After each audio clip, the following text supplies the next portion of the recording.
शंभेश्वर महादेव का नाम 7 कनेर के पुष्प। कनेर मालूम है, ये रोड पर जो जाते हो डिवाइडर में पीला पीला फूल लंबा, जो कि पशु पक्षी कोई नहीं खाता, जहरीला फूल माना जाता है। कनेर के 7 फूल, एक बेलपत्र।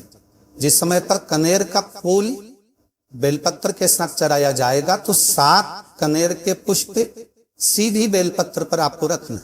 अगर कोई आपसे कहे कि आपका भाग्य ठीक नहीं चल रहा, आपकी किस्मत ठीक नहीं चल रही, आपके ग्रह ठीक नहीं चल रहा है, आप भाग्यशाली नहीं हो, पहले तो मां से उग जाओ, उसके बाद में देवाधिदेव महादेव के पास 7 कनेर के पुष्प एक बेलपत्र में रखकर नंदीश्वर के पास में बैठकर श्री शिवाय नमस्तुभ्यम बोलकर अशोक सुंदरी वाली जगह पर स्पर्श कराकर भगवान शंकर पर 7 फूल के साथ बेलपत्री की डंडी अशोक सुंदरी की साइड हो, ऐसा स्मरण करते हुए शिव को समर्पित कर दे। वही बेलपत्री 5 बार नमः शिवाय या पंचाक्षर मंत्र, षडाक्षर मंत्र या श्री शिवाय नमस्तुभ्यम बोलकर वही बेलपत्री लाकर अपने कक्ष में अपने पूजन वाली स्थान पर रखते जाओ। कितना अंतर करता है, आपके भाग्य बदलने में आपको खुद मालूम पड़ जाएगा कि आपकी किस्मत कैसे बदल। मेहनत आपको करना है, परिश्रम आपको करना है, लगन आपको लगाना है। और बेलपत्री और कनेर का पुष्प शिव को यहाँ नहीं चढ़ा सकते, अपने घर पर चढ़ाओ, अपने शिवालय में चढ़ाओ, अपने देवालय में चढ़ाओ, अपने नजदीक में जो शंकर मंदिर वहां चढ़ाओ, आराधना शिव। आप ये जो कनेर के फूल चढ़ाओगे ना, इसमें शंभेश्वर महादेव का भाव होना चाहिए। और फिर एक निवेदन, 7 पुष्प कोई से 7 बेलपत्र अशोक सुंदरी वाली जगह पर एक एक कर बेलपत्र, एक बेलपत्र एक पुष्प अशोक सुंदरी वाले, एक बेलपत्र एक पुष्प अशोक सुंदरी वाली जगह पर चढ़ा दीजिए। और एक बेलपत्र उसमें से एक पुष्प लेकर अपने घर चाहिए। और 15 दिन के बाद वापिस उस बच्चे की सोनोग्राफी जांच डॉक्टर के कहने से कराइए।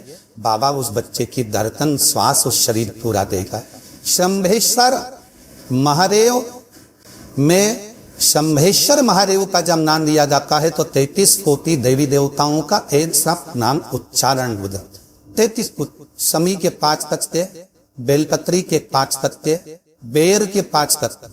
क्या क्या चीज है जरा जम के बोलो। शमी के 5 तख्ते, बेर के 5 तख्ते और बेलपत्री के 5 तख्ते।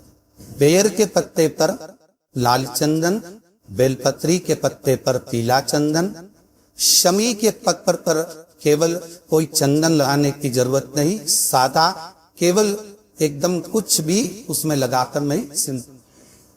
पहले लाल चंदन वाले पत्ते, फिर बेलपत्री के पत्ते, फिर शमी के पत्ते शिवलिंग के ऊपर समर्पित कर कर उसको उठाकर वापिस लाकर बेलपत्री के पेड़ के नीचे ही 1 लोटा जल समर्पित कर पहले पत्ते चढ़ा देंगे, फिर लोटा भर जल समर्पित कर दिए। उसी चढ़े हुए पत्तों में से 5 बेलपत्र को लेकर अपने घर जा गए। और अवधूतेश्वर महादेव, कौन सा महादेव? अवधूतेश्वर महादेव। ये अवधूतेश्वर महादेव कौन से हैं? आपको कथा में कई बार वर्णन करा गया है। शंकर भगवान को क्रोध आया, ब्रह्मा जी ने क्रोध को लिया, समुद्र में डाला। उस रूप को क्रोध का एक रूप था, क्योंकि जो मदिरा पान करने वाले होते हैं, व्यसन करने वाले होते हैं, गलत काम करने वाले होते हैं, इनको सुधार करे जाओ। जितना तुम समझाओगे ये उतना आग बबूला होंगे। तुम बच्चों से कहोगे गलत लड़के के साथ रह मत रहे, तो और ज्यादा क्रोध करेगा, और चिड़चिड़ करेगा, और आप शब्द कहेगा। तो ये क्रोध को सही लिखकर अवधूतेश्वर महादेव का स्मरण है। 5 पत्तों को लेकर आइए।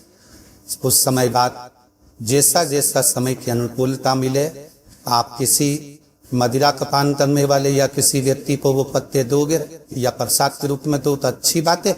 ये तो उस पत्ते का थोड़ा थोड़ा भाग भी प्रतिदिन मात्र 21 दिन तक अगर थोड़ा थोड़ा भाग भी दे दिया जाए तो धीरे धीरे धीरे धीरे मदिरा पान, व्यसन, गला काटते छूटना प्रारंभ हो जाते हैं। और वो शंकर की शरणागति तक। जिसके घर में कमाने वाले 2-4 है, पैसा तो आ रहा है पर घर में टिक नहीं रहा, डॉक्टर में, पुलिस में, एक्सीडेंट आदि में, कहीं गलत जगह पर व्यसन में अगर पैसा जा रहा है, जुए में, मांसाहार, मदिरा पान, या कहीं आया पैसा आने में कमी है, आ रहा पर टिक नहीं रहा, रुक नहीं रहा, कोई मांगने आ गया दे दिया, पर वहां से अपने पास नहीं आ रहा, अपन कह रहे भैया हमारा पैसा लौटा तो नहीं आ रहा।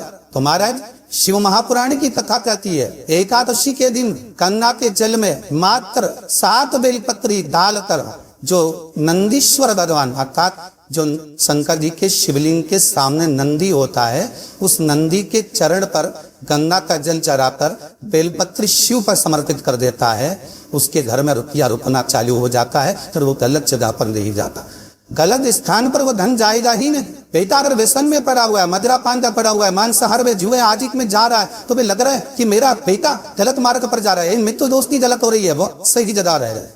कई लोग इसको धन के लिए भी करते हैं, संपदा के लिए, अर्थात जिसका व्यापार नहीं चलता, जिसके घर में पैसा नहीं आता, या नौकरी नहीं लग रही, या सर्विस नहीं लग रही, आप अप्लाई कर रहे हो, जगह जाकर इंटरव्यू भी दे रहे हो और पैसा नहीं आया, तो उसके लिए भी प्रयास किया जाएगा। पर उसके लिए यहाँ पर जो धन के लिए करते हैं, उसके लिए विष्णुपति के लिए करते हैं महाराज। जैसे गंगा के जल में तुलसी के 11 पत्ते डाले जाओ, कितने पत्ते डालते हैं? 11 तुलसी के पत्ते डालते हैं, और उसको किसी भी नारायण के मंदिर में, राम कृष्ण शिव शंकर नहीं, राम कृष्ण भगवान विष्णु दत्त आदि जितने नारायण के मंदिर है, उस मंदिर में किसी भी पात्र में, एक छोटे से पात्र में उसको भरकर रखी आते हैं महाराज। उससे भी जो सर्विस नौकरी में सफलता प्राप्त, परंतु वो भी एकादशी को ही हो, कुछ देर तक पात्र को रखा जाता है, तो वही पात्र का जल किसी भी वृक्ष के नीचे डाल दिया जाता है, उससे भी नौकरी के लिए भाईलान।